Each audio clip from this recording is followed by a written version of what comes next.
আজ পয়লা জুলাই কার অ্যাকাউন্টে টাকা ঢুকবে আর কার অ্যাকাউন্টে টাকা ঢুকবে না, কিভাবে স্ট্যাটাস চেক করবেন এবং ডেবিট লিঙ্ক আপনার আছে কিনা আজকের ভিডিওতে আমি আলোচনা করব। আশা করি আপনারা সবাই ভালো আছেন। জুলাই মাস অর্থাৎ আজকে 1 তারিখ, পশ্চিমবঙ্গ সরকার অত্যন্ত গুরুত্বপূর্ণ অন্নপূর্ণা প্রকল্প নিয়ে অনেক বড় আপডেট সামনে এসেছে। লক্ষ লক্ষ মা বোনেরা অধীর আগ্রহে অপেক্ষা করছিলেন তাদের ব্যাংক অ্যাকাউন্টে কি 3,000 টাকা পৌঁছাবে এবং এই টাকা কারা পাবে, কারণ একটি ছোট্ট তথ্য আপনার বড় উপকারে আসতে পারে। অন্নপূর্ণা প্রকল্পে আবেদনের সংখ্যা আকাশ ছোঁয়া, প্রায় 1,50,00,000 আবেদন জমা পড়েছে।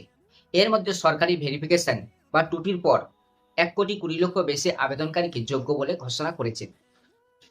আজ পয়লা জুলাই থেকে 1,20,00,000 বেশি মা বোনেরা ব্যাংক অ্যাকাউন্টে 3,000 টাকা করে সাহায্য পাবেন। আপনারা হয়তো রাজ্যের চিফ মিনিস্টারের ঘোষণা ইতিমধ্যে শুনেছেন, যেখানে তিনি স্পষ্ট জানিয়েছেন যাদের তথ্য নির্ভুল বা ভেরিফাইড তাদের অ্যাকাউন্টে টাকা পৌঁছে যাবে, তাদের কোনো বাধা হবে না।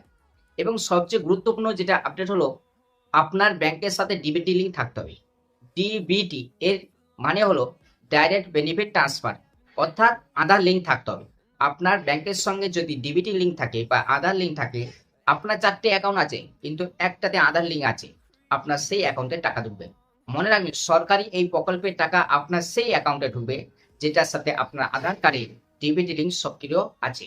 কেন টাকা পাবে না? যদি আপনার ব্যাংক অ্যাকাউন্টে ডিবিটি লিঙ্ক করা না থাকে, তবে সরকার পাঠালেও আপনার অ্যাকাউন্টে টাকা ঢুকবে না। কি করবেন? যদি আপনার একাধিক ব্যাংক অ্যাকাউন্ট থাকে, তবে চেক করুন, দেখুন যে কোনটিতে ডিবিটি লিঙ্ক সক্রিয় আছে। আপনি নিকটবর্তী ব্যাংকে গিয়ে এটি নিশ্চিত করতে পারবেন। অযথা বিভ্রান্ত হবেন না। অনেক ভাই আমাকে প্রশ্ন করছেন যে অনলাইনে স্ট্যাটাস চেক করব কিভাবে। বর্তমানে সরকারি পোর্টালে এই সংক্রান্ত আপডেট আসে না। আর যদি টাকা না ঢুকে, তবে একদম টেনশন করবে না।